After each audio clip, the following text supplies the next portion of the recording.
네, 저희 머니투데이 방송이 베스트 애널리스트에게 듣는다 시간을 계속해서 보내드리고 있는데요. 저희 시간에는 제약 바이오 산업에 대한 하반기 전략과 앞으로의 투자 전략 이런 것들을 살펴보도록 하겠습니다. 현대차투자증권 강ян구 연구원 나와 있습니다. 어서 오세요. 네, 반갑습니다. 안녕하세요. 원래 방송 잘 안 하시죠? 네, 좀 자주 나오는 편은 아닙니다. 진짜 어렵게 모셨습니다. 지난 연초에도 저희가 한번 모시려고 했었는데 그때 이제 작가님이 실패하셨다고, 방송 원래 잘 안 나오신다고. 굉장히 어렵게 모신 만큼 오늘 좀 많은 이야기를 듣고 보내드리도록 할게요. 자, 일단 요즘 들어서 제약 바이오 기업의 주가가 참 좋지 못한 이유에 대해서 뭐라고 보시는지 좀 생각 좀 들어볼까요? 네, 우선 지금 미국 쪽 금리 이슈가 하나 포인트가 있고요. 네네. 두 번째는 이제 삼성바이오로직스나 이제 자산화에 관련한 좀 악재들이 있었고, 사실 세 번째 포인트는 이제 글로벌 회사들이 M&A를 사실 올해 연초부터 네. 4월 달까지 굉장히 많이 진행을 했어요. 네. 이로 인해서 생겼었던 프리미엄들이 점차적으로 좀 조정받고 있는 거라고 좀 보여드리고 있고요. 우선 금리부터 말씀을 드리면 네네. 사실 연초에는 미국에서 금리 인상을 몇 번 하는지에 대해서 의견이 많았는데 사실 올해 이제 2번 더 할 수 있을 네네. 가능성이 지금 부각이 되고 있는 상태고, 사실 금리가 높을 때는 안전자산을 좀 선호하는 좀 경우가 있는데, 지금 금리가 계속적으로 올라간다고 했을 때는 제약바이오 센티멘탈이 좀 둔화될 수 있는 가능성이 좀 상존하는 것 같습니다.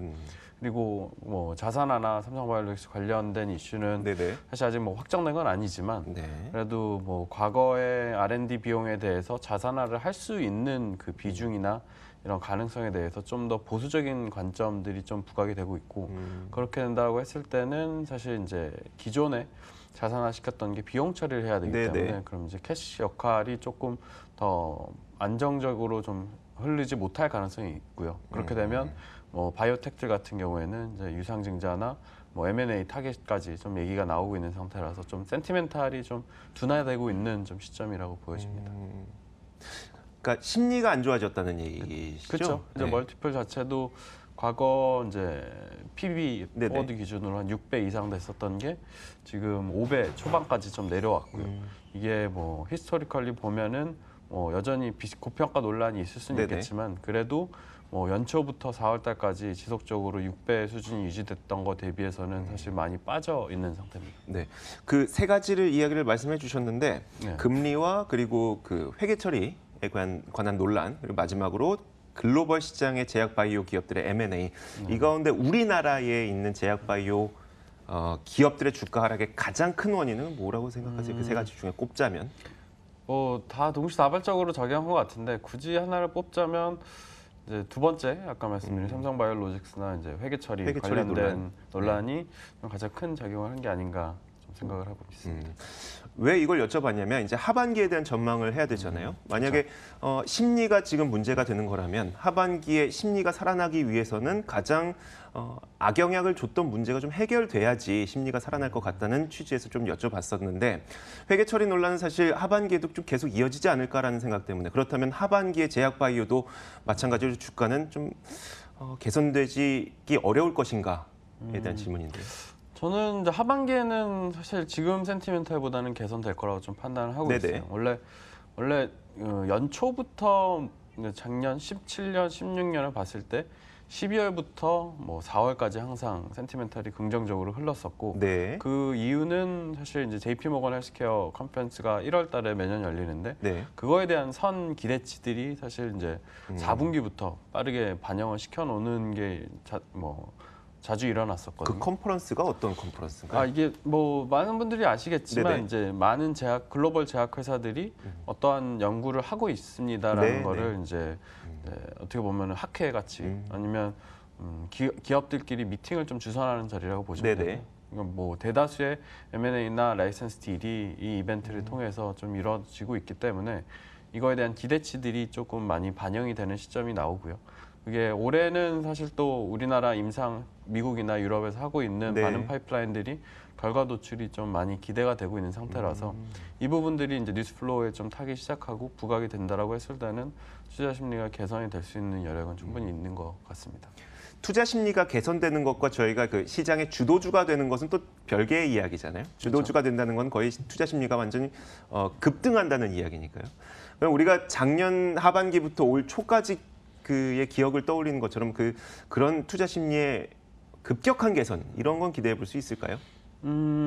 사실 급격한 개선을 좀 바라보기에는 조금 제한적인 것 같아요. 그 이유는 아까도 말씀드렸다시피 멀티플 자체가 지금 아직도 여전히 높은 네네, 상태고요. 이게 뭐 저점이면 다시 또 급격한 반등을 할 수 있겠지만 현재 금리가 올라가고 있는 센티멘탈 그리고 글로벌 제약사들이 지금 집중하고 있는 파이프라인이나 이런 R&D의 방향이 사실 우리나라 제약회사나 바이오텍이 가는 방향이랑은 조금 갭이 있어요. 레깅도 좀 네네. 있고요. 그렇기 때문에 그런 부분들이 부각되는 시점이 올해 하반기라고 보기는 조금 어려운 것 같고 네.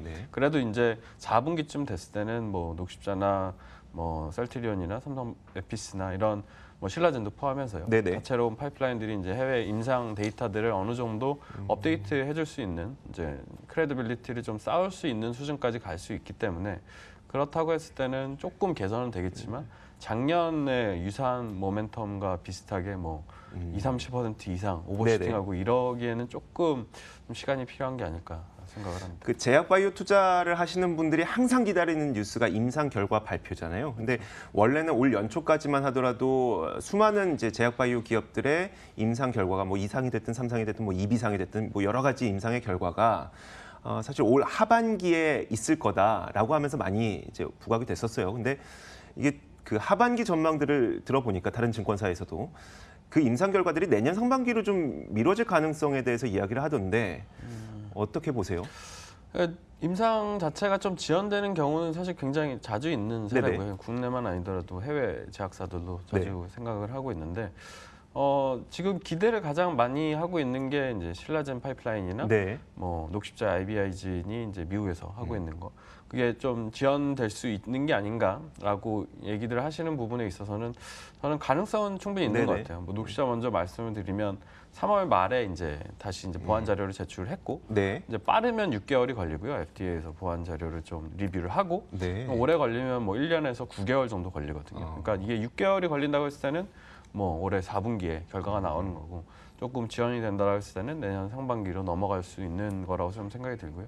뭐 신라젠 팩사백 임상하고 있는 거는 지금 빠르면은 사실 2분기 때 나온다는 루머까지 있었어요. 근데 그게 점차적으로 좀 시간이 좀 생기는 것 같고요. 제가 봤을 때는 뭐 약에 대한 문제나 그런 것보다는 임상에 대한 자료를 좀 더 보완하고 설득력 있는 디자인을 좀 확충하기 위해서 시간적으로 좀 필요한 게 아닌가 좀 생각이 듭니다. 그 애널리스트 하시면서 어떤가요? 그 임상 결과가 늘 지연되는 게 큰 문제점은 아닌 거죠?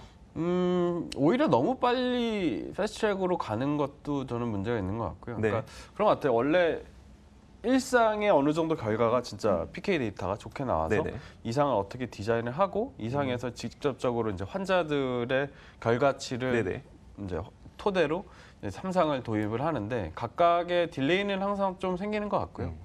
근데 생긴다고 해서 약에 대한 우려를 좀 더 생각하는 것보다는 뭐 예를 들어서 100명의 환자를 하기로 했었던 거를 좀 더 많은 풀링으로 하고 좀 더 시비어한 환자들에 대해 좀 더 심각한 환자들에 대해서 그 데이터들을 축적하는 경우도 있기 때문에 약이 늦어진다 그래서 약에 문제가 있다라고 보는 것보다는 앞으로 신약이 진짜 됐을 때 의사분들을 설득할 수 있는 백데이터들이 더 많아진다라고 또 생각할 수가 있거든요. 뭐 셀트리온의 램시마가 그런 케이스 중에 하나인 것 같아요. 그러니까 처음에 유럽 시장에서 뭐 임상이 다 끝난 다음에 의사분들을 설득을 할 때 이런 임상 데이터가 있어서 뭐 오리지널 약이랑 똑같고 뭐 부작용이 없었습니다라는 걸 설득을 잘 했듯이 뭐 약 자체가 뭐 한두 달 정도 딜레이가 되고 뭐 기존의 스케줄보다 조금 지연된다라는 게 뭐 회사의 뭐 실질적인 큰 타격이 있다기보다는 좀 보완 자료를 좀 찾고 있는 거라고 좀 생각하시면 될 것 같습니다. 지금까지는 저희가 좀 모멘텀에 대한 이야기를 해봤다면 이제 펀더멘털에 대한 이야기를 해보도록 할게요. 조만간